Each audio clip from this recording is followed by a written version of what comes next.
Or when didn't Tiger hand him like a tampon or something? Yes, he got a lot of shit for that as well. Dude, so Hysterical. Good, though. Hysterical. That's just boys being boys. Exactly. And the media's like fucking, he's Tiger Woods. He can do whatever he wants. He's done a lot worse things than that, and we're gonna choose to hammer him for that. Like, come on, guys. We're gonna look past like the adultery and all the bad shit that he's done. Like, we're gonna focus on that. Like, come on, so much hypocrisy.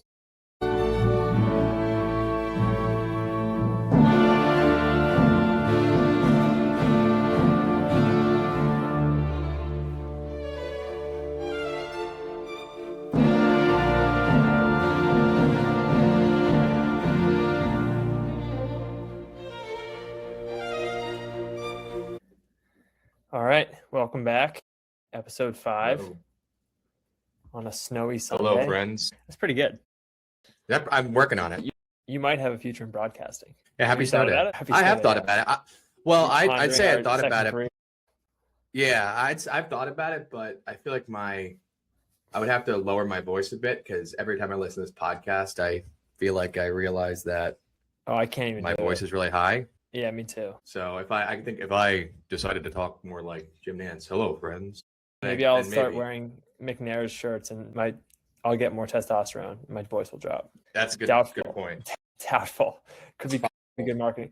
Was Colton Oast, was he a podcast guy before he went corporate? He has a podcast. Got it. He has a podcast, but you think about the guys whose voices are really strong, like obviously Nance. I think Trevor Immelman's got a great voice, but that's partially because he's got the accent. An accent does a lot. I mean, it's what carried Faldo. I mean, Faldo had a great Englishman accent. That carried him for like 30 years. Yeah. Yeah. But he has just the worst perspective ever. I actually love Faldo. Yeah. No, I think he definitely rebranded himself well after he stepped away from professional golf. Have you seen his commercials it's like the Irish during all the PGA events? I've been watching the Amex, or I guess the Bob Hope or Palm Springs, whatever you want to call it. Yeah. Or and they have these great commercials where it's like Nick Faldo talking about, hey, do you want to play how about you plan a trip to Ireland? And he does this whole thing, and like it's actually pretty hysterical because it's him sitting with a fake group of friends in various locations in Ireland, and just it's essentially like a clearly targeted towards boomers or older folks trying to plan an Ireland golf trip. And it's just Nick Faldo kind of wandering around various Irish golf locations and talking about it. And if you want to get really fancy with it, you can get a helicopter to pick you up. It's just a hysterical ad. I mean, yeah, I feel like all those guys at some point just take the bag and start selling like random stuff. But yeah, Faldo, I feel like he just did a great rebrand in the booth with Nance for the Masters. I always thought he was a pretty good color guy. I think Immelman's actually done a pretty good job filling in. For what it's worth. NBC crowd's pretty bad. I have a hard time with Smiley Kaufman personally. He's fine. He gets like I don't know. They miss Faraday. Yeah. Faraday was the best, and like it sucks that he took the lead bag. But like he was probably like wildly underpaid at NBC would be my guess. Yeah. Because he was really genuinely very talented. Hysterical. He was so good. Wasn't Dennis Miller involved in the golf broadcast for a bit too? I have no. The SNL guy? Am I nuts, or does he just look like David Faraday? I have no idea. I think Dennis Miller is an old. I'm looking up right now. He was Weekend Update, and he has since become like He does look like Faraday. Comedian. He's actually pretty funny, but he also he's become sort of like a Republican Fox News guy as well. Okay. Why do I think he did golf stuff too? I don't know.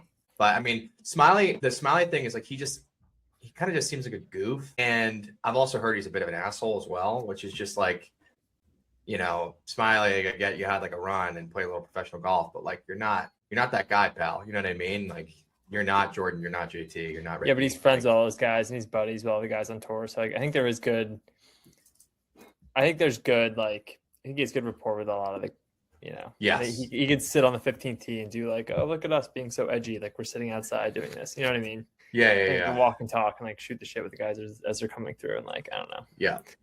Like that's golf media's version of like pushing the envelope on like programming stuff. We're gonna mic up the tour guys, and JT is gonna drop a F-bomb on live TV. Lose a bunch of sponsorships. I mean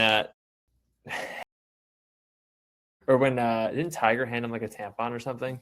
Yes, he got a lot of shit for that as well. Dude, so hysterical. Good, hysterical. That's just boys Yeah, being boys. And the exactly. media's up like fucking, he's Tiger Woods. He can do whatever he wants. He's done a lot worse things than that, and we're gonna choose to hammer him for that. Like, come on, guys.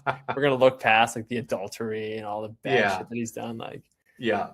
we're gonna focus on that. Like, come on, so much hypocrisy. Oh man. Well, I guess speaking of big golf, how was I saw you were posting on X about the PGA show. How was it? How was your first experience? I talked my way in, and they gave me a media pass, and I got there. So I got there Tuesday. Went to demo day, which was, I think, underwhelming. I'd say a lot of the big guys don't even show up. So like no Titleist, no Callaway, no TaylorMade, no Scotty Cameron. So I wouldn't.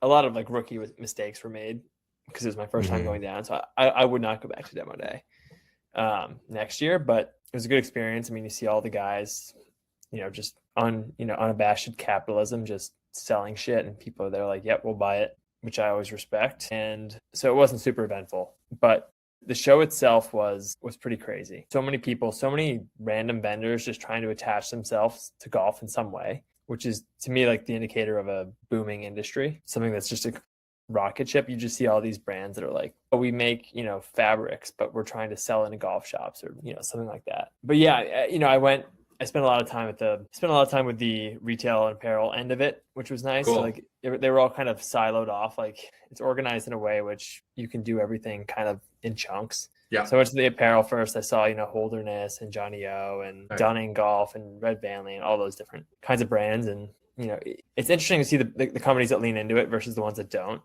Sure. Some that are just like writing it off as a marketing expense versus like the guys at Holderness are like setting up shop and like doing real business there. Nice.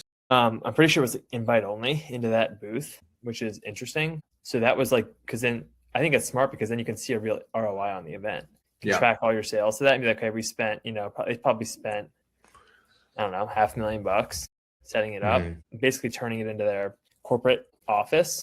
And, they're probably closing a few $1,000,000 in sales just from those few days, if not more. So I thought it was very impressive. And I always enjoyed finding the small brands too that are just trying to make a name for themselves. So it was a lot of fun. What the Holderness thing, it's the invite only thing. We do that. So my firm, we do a lot of events and marketing sort of stuff too. And the exclusivity thing is a good thing to do. Like to create scarcity and a FOMO element to that event is a good idea.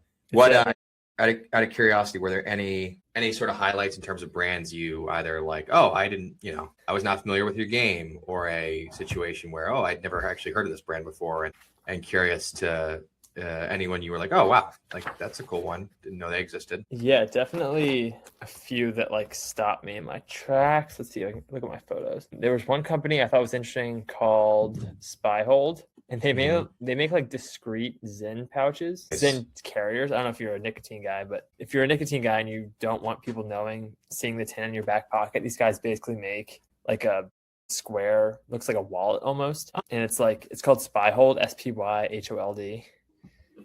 No free ads, but we'll give them a free ad. And they're pretty nice. Sweet. Yeah, I like cool. They're like I think one of the founders was a member at Sleepy. So they sell into like Wingfoot and Sleepy and a few of those. They do like logo stuff. They sell in the shops. I'm pretty sure you can just go online and buy them too. Nice. But if you choose to indulge in that, I would recommend the discreet tin holder. Yeah, I've seen them pop up everywhere. I mean, I've seen guys have like branded. I think Maidstone sells them, and I know the R&T in New York sells them, like the actual tins. But really, yeah, oh yeah, like the tin. Yeah. But I thought like it was a interesting company, small company again. They're like a tiny little booth. Like the small guys always get outcast to like the fucking sticks of these conferences. Smathers was great. Smathers was well assorted, and it was kind of they were also kind of like the salespeople were just standing at like a bench type of deal. So they were just basically setting up shop for and no one really wanted to talk to me because I was like had like the media badge or whatever. Yeah. Everyone wanted to talk to the other assistant pros that were buying stuff, but they were a good one. I checked out Dunning Golf. Okay. I don't know if you're familiar with them. But I have heard the name. Yeah. So their VP of marketing, her name is Anne Marie. And she like is one of my like the 3 females that follow me on Twitter. And she DM'd me being like, oh, I run these few brands, like you should come stop by. You'll hate them, but I think you should come by. I was like, well, That's that's kind of funny. genius. You got my attention. I'm like, I'm not going to hate them. So of course I'm going to swing by. And It's good stuff. they have a few Honestly, guys on, yeah, they have a few guys on tour that wear it. And it's a little bit like copycat of Holderness, which a lot of these guys are doing. Got it. I met their head of creative, whose name is Omar, and he comes from like the fashion world. So he had like a very Cool. artistic approach to the different prints and stuff they're doing. So Nice. I thought their cashmere and cotton stuff is actually pretty good. Again, I think all poly is kind of the same. If you want to buy polyester shirt, like it's all basically the same. So they were solid. I like them a lot. And Anne-Marie's great. She used to write about menswear fashion too back in the day. So if I can get her to do like a guest post on the newsletter. Love it. Yeah, so that was great. The shoe company called Lambda. They're Portuguese. Cool. Have you heard of these guys? No, Lambda golf shoes. I'm looking at them right now. So basically, they make FootJoy Icon. They make the saddle. So I was like, I was way into it. And then I was talking to a few buddies, and they were like, "Oh, well, they're awesome, but they have like this little stamp on the bottom of the shoe. I see that. Doesn't look great. Yeah, as ugly as so hell. It would have been an automatic purchase on site." Oh, that is so ugly. I know. I'm like, how do I get rid of it? Because I want these shoes. So this honestly, it makes sense. It's made in Portugal because it looks very. It's European. The logo is very Euro. Yeah, and they have like the sneaker streetwear shoes that are also very Euro. Got it. That was disappointing, but like also, I mean, it's really high. I mean, I'll probably still buy a pair, but see if I can get rid of like that shoe. So they were good. I mean, I saw Duckhead. Cool. It was their first time at the show. I was really impressed. I mean, they had a pretty simple setup, but like I think you can tell like the ones that lean into it versus the ones that don't. I talked to their guy for a while. They have great pants. There's a company called Bird Dog Bay that makes like ties and custom scarves and stuff. Their stuff was cool. I'm always drawn to like the preppier waspy stuff. But yeah, it was great. I mean, Jones had a great setup. Hudson Sutler had a great setup. I mean, everyone was there. And it was. I've been eyeing a Jones the carry bag. I'm like, for some reason, I've become obsessed with Sunday bag. Yeah, no, it's a good. Jones has a cool one. I'll bring mine to when we hit the sim in a week. Perfect. Yeah, it's a good like New York bag too, because I want a huge bulky thing. Yeah, for sure. Good stuff, man. I mean, do you think McNair will ever have a presence at the PGA Show? I don't think McNair needs to. Yeah. I think a lot of these brands don't need to. McNair, he did launch his shirt. He look awesome. I'm happy for him. Yeah, I bought one. I mean, I bought two. Yeah. Oh, did you? Yeah, I bought two. I bought a blue one and a white one. Attaboy. Yeah, I think he's like a true one of one internet marketer, and like the authenticity for him really shines through. So I'm happy for him. I think it's great for the space because 99% of the shirts and stuff that I touched there was some sort of polyester. Yeah. And I think that was more of a product of consumers driving that versus manufacturers. I think these companies were producing cotton and they were also producing polyester, but like the quality of cotton wasn't great. And like the past 15 years, the trend has just been to wear poly. So I think if they're selling, 50 of one and 50 of the other, and they're selling out in every polyester one, they're just going to produce more of that from a simple math equation standpoint. So I think the end consumers shifting a little bit towards natural fibers. And I think McNair he's in a good position to kind of capitalize on that. Yeah. So the thing I think about, because I was in Florida, I guess it was last weekend. Yeah, I think last weekend. I go last weekend or 2 weeks ago. And I played golf a couple times, like 3 times. And, I brought cotton stuff, but like it almost like wearing I hit the golf on the background. Scotty just flagged one to a foot on par 3. And I got like kind of like older school stuff, whatever, like old Peter Millar shorts and old, polo golf shirts, etc. And like when it is that stuff that's probably 15, 20 years old, it's a little bit too much of a statement. Do you know what I mean? Whereas like, I'm excited for some more modern cuts of cotton natural fabrics. You know what I mean? Yeah, no, you don't want you don't want too much fabric. Yeah, totally. You don't want to look like Tiger in the 97 Masters, right? Where he's just like drowning in that shirt.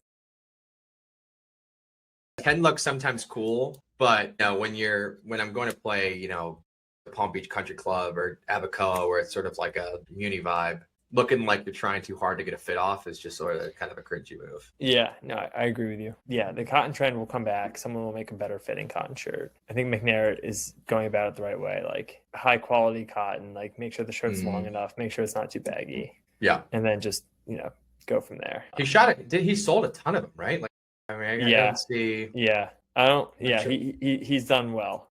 He is, people are buying into what he's selling, which I think is a good sign. But yeah, he's everything at the, all the streetwear nonsense is just like, yeah. I mean, I saw this company called Wim Golf. Have you heard of them? No. So Wim Golf was selling cotton polos for like $300 a pop. Really? Yeah. I think it's Wim.golf. Yeah. Let me check it out. And they're selling, and they pivoted because they used to be just like, maybe not, but they're selling like flimsy cotton shirts for $300 a pop. And I was stunned by that. They're very much selling to like resorts and got it. Like places like Bandon or Cabot. Yeah. Kind of I've also, it's like I went at like one of those YouTube deep dives. Like that guy Eric Anders Lang, if you've heard of him. I have. He posted. I guess during COVID, he went to Bandon and filmed like a bunch of videos of just like golf shots at pretty much every single course there. And I watched it because I've been listening to an audiobook, Mike Kaiser. What is it? I'll find out Spotify. It's Mike Kaiser's audiobook about like the story of Bandon Dunes.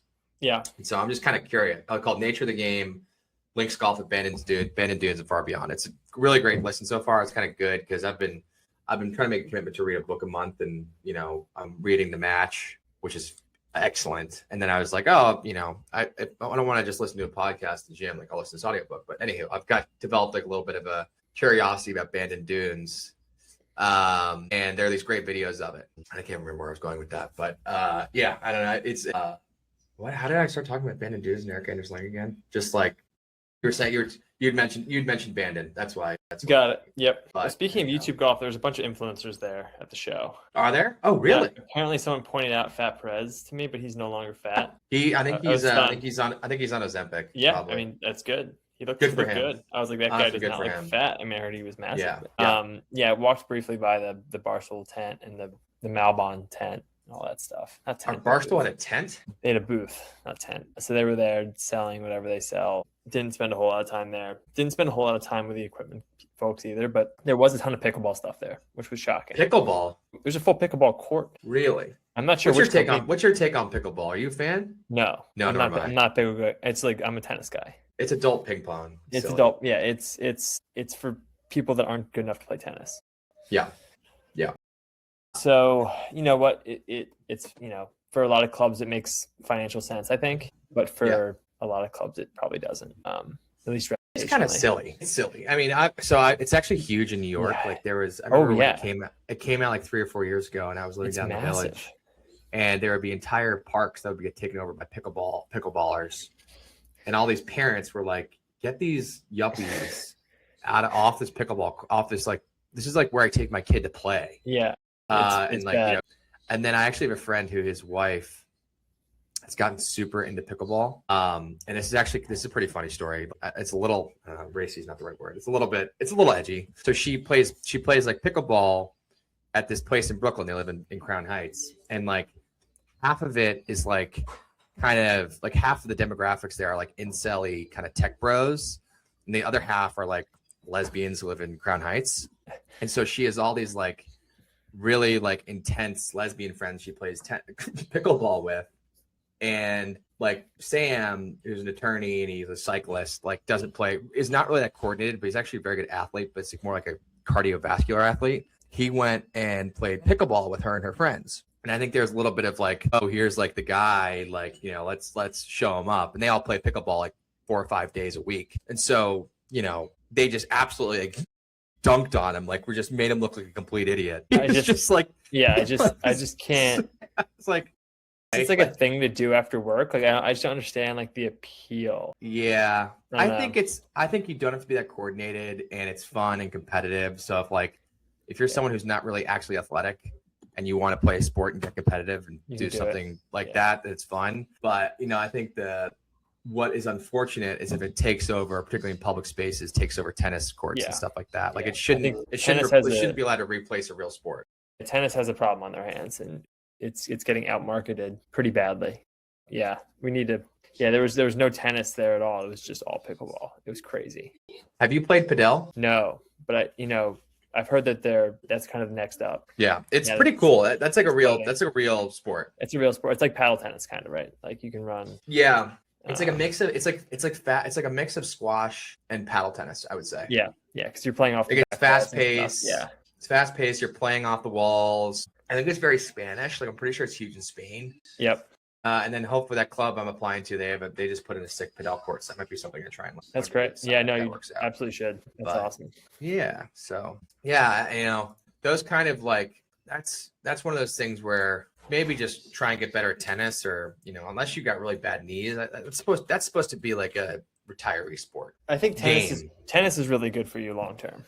Yes, no, I'm saying invest pickle. in anything. Pickle's like I remember playing it in my grandparents' like retirement community in Florida like 10 years ago. Yeah.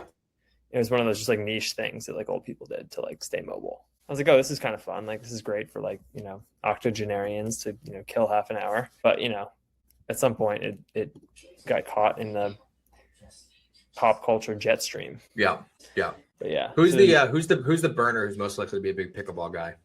Because I know my take. Is this a Chad Mom segment? Yeah, it's in the Chad Mom segment. This is the Chad Mom leverage the burnerverse for clicks segment. Hey. He's a friend. I know.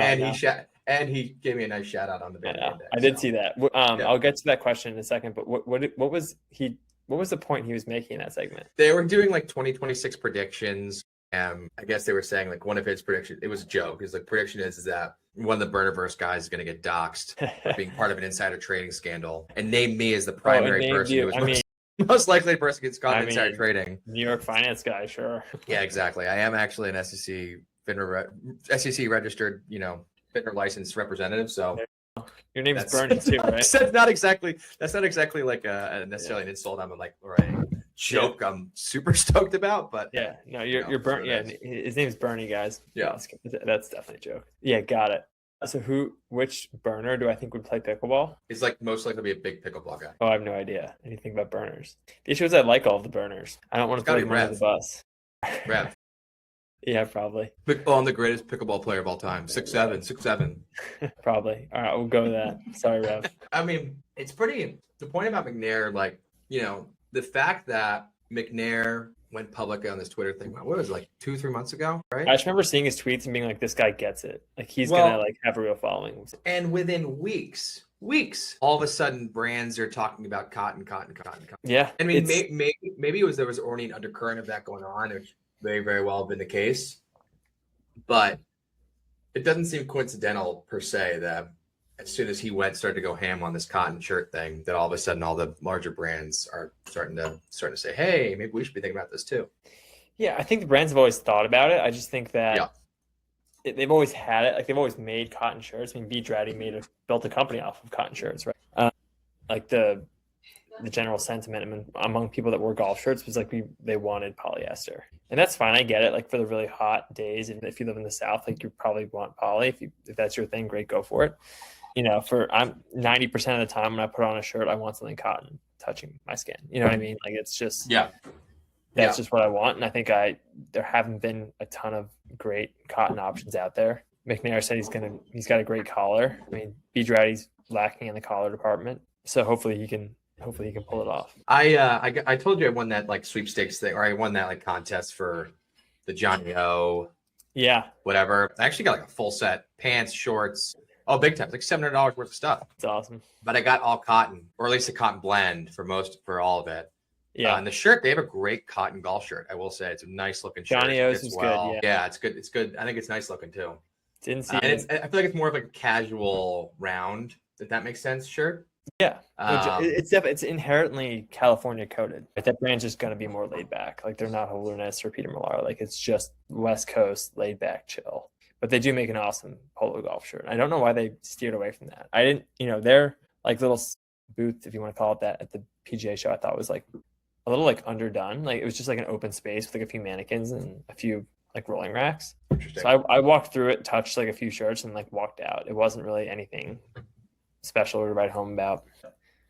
Yeah, it was interesting to me. Like, maybe they just don't want to invest in it, but they had a huge setup. It must have been $50,000 for for that space, would be my guess. So like those events aren't cheap. So I was always curious. It was just interesting to see the ones that didn't really lean into it. You know, if you're gonna spend all that money, like I feel like you'd want to just take the extra step, make it cool. Yeah. I mean, it's such a fun. Who was it tweeted? Like it's summer camp for 12 handicaps or something like that. The PGA Show. Yeah, it was a mechanic. That's brilliant. I think that was mechanic said that. That was very funny. That's exactly what that is. It's exactly what it is. Especially like the training aid. We can talk about the training aid space now. I mean, that I try to stay away from it because I knew I was gonna hate it, and I knew I was probably gonna buy like 2 or 3 things that I saw there. But McNair got me to buy a training aid that caused me to start flipping. No offense to McNair, but it did. I think I got so focused like wrist hinge that I started like completely lost all my whatever. Yeah. But I think like 98% of training aids are just like a waste of time. Yeah. Like any training aid can be any swing training issue you can fix with a few tees and a towel. Yeah. And like an alignment stick. That's all you need. Yeah. So any of this crazy like stuff, the stuff it's like a head cover. Yeah. Oh yeah, no, easily. It can all be done. Like whatever, I think Gil posted whatever that drill he was doing just to find the center of the club face. It's like, yeah, I should just do that every time I go and hit balls. Yeah. One thing I did when I was really trying to stop my over the top thing, I would just when I was hitting driver off the tee, I just tee up really, really close to the what's it called? The marker. I played with a guy who did that. Yeah. I think he did on every hole he teed up like an inch from it. Did he really? You stand on the other side of it if he had to. It was unbelievable. That's pretty funny. Yeah. Loud? I don't know. It was when I was playing with that famous EPL player. And I got the call to play with some like EPL guy named James Milner. James Milner played for Liverpool. He's some big shot overseas. He's like 37. He still plays in the league. Like, guy was the most fit human I've ever seen in my life. And he shows up like this classic entourage, like his swing coach from Dubai, and then his like few buddies that are just like boozing. And his one buddy, his name was Patty. And Patty like didn't hit any balls in the range. I was like, Patty, do you want to hit some balls? He was like, no, I don't warm up before rounds. I was like, okay. And then he like teed every tee shot up like 1 inch from the tee marker. And I think it's technically allowed, but I think it's one of those things that's like frowned upon. Yeah. You know what I mean? Like that's sort of like chipping on a green. Yeah, kind of. Like you can do it, but like should you do it? Yeah. Every like whatever. I think it was almost like he was using it as a training aid mid-round, which I think you probably don't like. You don't even see tour guys doing that, you know? Well, okay. So I kind of disagree with this because like one of the I think a great Phil Mickelson line is like the rules are like use the rules to your advantage. Yeah. Right. So it's like if it's in the confines of the rules, like fair fucking game. You know what I mean? Yeah. No, I think he totally was. I didn't say anything to him the whole round. I was like, you know what? That's his thing. Like, dude, just don't love it necessarily, but you know, I mean, it's not the best look. It's not the best look, but I'm not gonna like. Yeah. I'm not gonna like hate you because of it. Like it's just that's how you play golf. Great. It's like interesting. Like there's like certain game. There's like an element of like what's gamesmanship versus what is like, you know, funny business. Like, you know, I one time was in a match and had my partner had probably a 6-footer and I had a 12-footer, and you know, kind of was going to give the other opponent a teach, and so I like intentionally sailed a putt really long and right. Yeah. And like I thought it was pretty funny and just kind of gamesmanship, but maybe other people would think differently. Yeah. So what was the situation? Essentially, like it was a relatively tight match. We're kind of halfway through the round, and I had like a 12-foot putt. And then, you know, one of my opponents had like a 9-foot putt that essentially, if I would have gotten a really good teach with my putt. My partner had like a 6-footer. And so putting for instead the of score? Yes. Essentially, like I was putting for 4, and my partner was putting for 3, and my opponent was putting for 3. And I would have been giving my opponent a teach. So I intentionally, you know, hit a pretty poor putt to not give my opponent a teach. Well, that's interesting. Instead of that, you almost want to just pick up your ball instead. Okay. But I wasn't given. Yeah, I guess. I conceded. You're right. Yeah, that's a tricky situation. Yeah. I guess. My partner loved it. He was like, "Did you really just do that?" I was like, "Yeah." He's like, "Fuck yeah." Yeah. And then it actually had a long bogey save and actually sunk the comeback, which is pretty funny. Yeah, I don't think I've ever encountered that in a match. Yeah, I think there's probably ways to go about that. Like maybe not like smash it 50 yards away, but you could probably hit. I didn't do that. No, but I think you probably could do a little bit. Like you could probably hit a bad putt. Yeah. Trying to win that. I think you could probably just pull it by accident or something. Like, you know like what I mean? my friends, like they were like, my buddies were like, was that putt real? Like the coach was like, yeah, that was terrible. My partner looked at me, he's like, was that on purpose? I was like, yeah. He's like, oh hell yeah. I have a mid round update. Blades Brown dunked one on a par 5 into the water. Future mid-am champ, Blades Brown. Why do you say? Okay, what makes you say that? I was totally joking. I have like a bit about like young guys on like the KFT that you never heard of shooting like 52, and like that guy's gonna flame out. He's gonna flame out and be a sick mid-am in like 10 years. No, that was a running joke. I tweeted it out. But no, Blades Brown seems like he's the real deal. He seems legit. He's been people have been on him since he was like 15 because of his name. Honestly, sick name. I think both of his parents were good golfers or athletes. Like, but he's been shooting real scores at junior tournaments for a long time. Yeah, I kind of knew like this kid's gonna be unreal. It's like Miles Russell, that little lefty. The two of them. I've heard everyone's talking about him like he's the next, Spieth and S. The next Phil, yeah.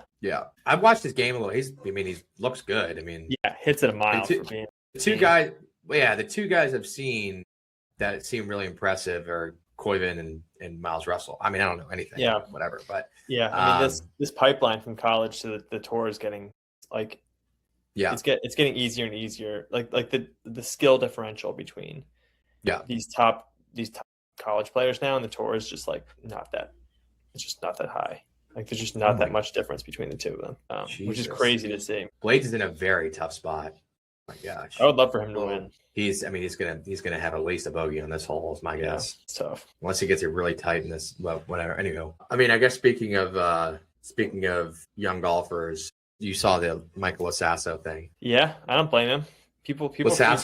Yeah, I mean, he's not a good guy, but no, like you want me to like opine on some dude setting up his grandkids for life? I'm assuming it's at least 50 million. 50? I think it's 50. No, I think they paid him 50 million. Dude, they're desperate. Yeah. They have no players, and he's young too. They probably signed him. They probably like, you're in for 5 years. I think it was 50, dude. I think it was 50 million. And he's a lot. I heard closer to 10. 10 would be a different story. Yeah, because 10, you could make that like if you were on tour, you'd make it an endorsement. He'd make that endorsement money in like 1 year. Do you buy the argument? He's just, he knows he's not going to last very long health wise, so he's just doing this now. He just knows he's not good. Take the money now. I'm never gonna get mad at a dude for taking money. I mean, it sucks because I'm gonna play the Masters, but like, if you would offer me $10 million to play in the Masters, I would take the $10 million. Really? Yeah. $10 million. I guess actually, I mean, I think if looked at my fiance and said, hey, I actually turned down $10 million and go play the Masters, she might. $10 million in the Masters, I'll take the money. And that people may disagree with that. That's fine. Yeah. I think this kid, he's 22. Or however old he is, like I can't blame him. I'm not gonna be like, oh, you shouldn't have done that. It's like, do what you want. I feel like they're just recruiting like the biggest assholes they can find, like Jose Ballester, a guy who famously pissed in Race Creek, then Michael Lasasso, who's known because he made a big issue with all of his Walker Cup teammates. Really? Yeah, there was something about there was at least I've heard people allude to it quite a bit that he, wasn't necessarily the best teammate in the world at Cyprus. Interesting. Yeah, I think he got told to. Oh, you know what he did? Apparently, he was a dick in the team room, and I'm pretty sure he did the. Remember when I think it was like JT in the Ryder Cup did his, he wasn't given a putt, and he did like the measured it with his putter. You know that one? That it's like someone does give you a putt and you like, as a way to say fuck you. He did that during the Walker Cup, and that's not really in the spirit of the Walker Cup, in my opinion. No, that's not really in the spirit of golf. That's tough. Yeah, I guess when he did that putter thing, one of the officials kind of told him, not how it's done here, son. Yeah. Kind of thing. What are you doing? Yeah, what are you doing, buddy? What a titled little. I don't mean. Sorry, pardon my French. Liv's just going after these guys because none of the good guys are going to take the money. You know what I mean? Like, it's just they're out of options. It's never really been people are like, oh, Liv is dead. Like, Liv was never alive.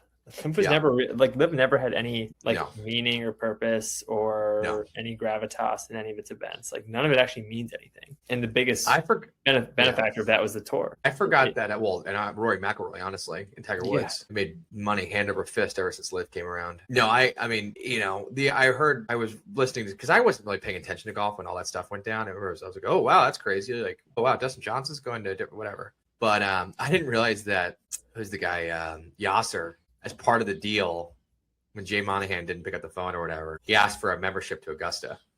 Like, that's what this is all about. It's like getting some dude access, just like gross. Yeah, it's gross. It's been gross since day one. Yeah. Oh, well, it seems like it's finally coming to an end where like it's just irrelevant, and like the good players will come back eventually. Yeah. Well, the depth of the field, I mean, whatever. We don't. This is a pro golf podcast, but I guess I think pro golf's top of mind just because it's back, and it's just so nice to have golf back on TV. It's the best. It's not TGL. It's a great TGL. I can't. You want to go do a quick bit on TGL? Sure. I actually met a guy who works for TGL down at the PGA Show, and he follows the account. He looked. Was it Matt Gannon? No. Okay. I won't say the name, but he was like, I have 2 tickets to every match if you want to come. And I was like, oh, that's cool. I'll go see it. You should go. I need to go back I need to get back to PV at some point, but I will take him up on it when he offers. I think it's the biggest discrepancy between like the live product and the televised product of any sporting event. Like the delta between, I think it's like the delta between seeing those guys hit balls in person versus watching them hit. I don't even know if it would be good in person, but it just seems like it would be much better than whatever the TV product is. Because it feels live golf adjacent. Yeah. In terms of its relevance, and it's in terms of its like watchability. It's not too far removed from like watching these guys play exhibition matches in Abu Dhabi. Yeah. It's kind of, they're going to put quirky holes on here. Like, you know what I mean? Like that's how they're trying to save the product. We're gonna have Gil Hanse like put a fucking bridge in the middle of a golf. You know what I mean? Like, well, my POV is like that's what it should be. It should be goofy golf. They need to lean into that really hard. Exactly. Like trying to be like, oh, here's like a straightforward par 5 is silly. Like it should be. Yeah. Like you have to see Chris Gotterup hit a 1-iron or whatever. Like that's kind of because you don't get to see like he's not going to pull out that shot during an actual tournament round. They should just make the guys use 3 clubs the whole time. That's such a fun idea. It's so much better. You have to putt with a 7-iron. Make kids hit bunker shots with like a 4-iron. It'd be hilarious. Yeah. You need to lean into that kind of thing. Who is in the video? There's an old video of Sevi hitting bunker shots with the 4-iron. Yeah, crazy. I mean he was a true magician. Yeah. They need to lean into like if it's going to be adults hitting golf balls into a simulator, you really got to lean into it. Like give these guys 1-irons from 1950. Give them hickory clubs. Yeah. That would make it interesting and make the and have to make the tech better. I don't want to wait 5 seconds to watch the ball fly. It kills. Yeah. I don't know, something about it. It's just like really. Well, the best part of it is not the simulator. It's the greens. They're the most fun part. Yeah. Honestly, I watched it a lot more last year than I have this year. It just hasn't been. Was it like Tuesday nights or something? Tuesday nights at 7. I'm just like, it's also like trying to get my fiance to be like, hey, let's put this screen golf on TV. Like, no, absolutely not. You don't want to watch screen golf? Screen golf's great. I mean, I play enough screen golf. Yeah, we're gonna play Saturday. I'm excited. We are. Except meeting. I think Rev's coming. Yes, I actually think so. As you know, I've decided to go with instead of crowdsourcing my golf swing from now on, I'm gonna actually work with a coach. So I'm working with a guy. Who else? Brendan McNair is. No, he's not. But he and I started doing some work. So I'll be grinding the simulator all week. So hopefully I'll be ready to go on Saturday. I think it should be you, me, and Rev. Okay, nice. For that. I didn't necessarily want to. I know you've met him before. I didn't want to necessarily force you to dock yourself to more people. No, whatever works. I don't care. I mean, I was literally handing out business cards with my name on it. That's fair. At the PGA Show, so I think it's like the word will get out at some point. I don't really care. So you can invite whoever. Well, I guess I'm not even sure if it's like even open today with all the snow. Like, if you want to go to the sim today, I'm not sure you can go. But like, how are you? It would be the day. What's your snow day plan for us? Like, I haven't. My clubs are still in Florida, so I have nothing. I haven't hit a ball in a few weeks here, which is unfortunate. So I'll get them back on Wednesday. Maybe hit some putts, but then I think the first swings will be Saturday. There you go. At the sim in NYC, it'll be great. Grand Central. 5-iron. I'll be there. I've never been to that 5-iron. I've been to the original 5-iron The Flatiron one? It was right down the street from my office back in the day. That's across the street from my office. Which was great. Yeah. We were right there on 17th, so it was close. Oh, no way. That's funny. Yeah. So we're 17th and 5th. Yep. We were 17th between 5th and 6th. That's hysterical. So you were right there. That's really I was funny. right there. I was right there. Yep. Did a few happy hours there back in the day. So I'm excited for it. I mean, winter golf is always good. It's sad. It's, it's this time of year. It's like, all I want to do is play golf. All I want to do. You get the itch. You see those Masters commercials and the juices start. Yes. The juices start flowing. You're like, I can feel the grass. I can smell it. The Northeast is just so depressing. It's like, I'm not a skier, and it's just like, okay, I'm gonna go sit in the simulator for 2 hours. Like it scratches the itch a bit. Like you get to hit golf shots, but it does not even remotely compare to the real. But it makes you appreciate it more. It does. When you do get out there, like it's the one thing about living down south. It's like you don't experience the seasons. You play golf all the time. You still may love golf, but you're not going to appreciate it the way I appreciate the first round in April. Yeah. When the thermometer reads 65. The only thing is like you never know. Blaze dropped 2 strokes. You never know. You end up getting. I think this summer, for example, I've got so many weddings, and I got who knows what could happen with work. And if it ends up that weather is crappy in the spring and this summer I'm busy with weddings and work, then I'm not gonna play any golf. So that's the only downside is like life is so unpredictable that like I just want to maximize the amount of time I can actually play golf. And because I live here, it's it's very much you never know. The whole season can get disrupted. Yep. You gotta play. You gotta cherish it when you can. Yes. So were you just down in Florida, or did you play it all when you were down at the PGA show? No, you know what? A guy invited me to play Mountain Lake, and I should have taken him up on it. I really should have taken him up on it. A reader reached out being like, you should come play, and I just couldn't make it work. Mountain Lake, where's that? It's in Orlando, I think. I think it's called Mountain Lake. But yeah, I just my clubs were in another part of Florida. I didn't know how to get them to Orlando. So it just kind of fell through. Any I guess what you said you saw influencers there? Like anyone? Did you see? I saw when I went to the Skins game. It was like a Kyle Berkshire, the long drive guy. Yeah. Like, oh, that's kind of interesting. He also was way shorter than I expected. He was actually only I don't even think he was 6 feet tall. Interesting. Yeah, I mean, I was rocking around with a few guys that were more into that YouTube influencer scene than I was. They were like, oh, that's an influencer. Oh, that's an influencer. Oh, that's so-and-so. And I was kind of blissfully unaware of these people walking around. But yeah, they were definitely brands popping up that were like direct products of influencers propping them up, if that makes sense. It's just like, this brand is a golf brand. Okay, I guess they took some money and they threw it all at like hot blonde you know what I mean? Like, yeah, influencers where it's like their entire job is just sell tank tops of this. It's just stuff that like 10 years ago, 15 years ago, you would have never seen that stuff at the show. And that's my one regret, is like not having seen it before this year. Yeah, it would have been, I would have had such a better perspective on like how it's changed. Yeah, versus now you see like all these streetwear brands, all these fringe shops trying to attach themselves to golf. But it just an interesting little get together. Yeah. My fiance has the idea. She wants to do like she's like, her perspective is like women's golf clothing is like terrible. A lot of it's bad. It's either like super skimpy stuff, or it's like old lady stuff. And she works in one of the top 2 fashion brands in face of the earth, and she's like was a buyer for a long time and gets it. And she's like, I think this is kind of like a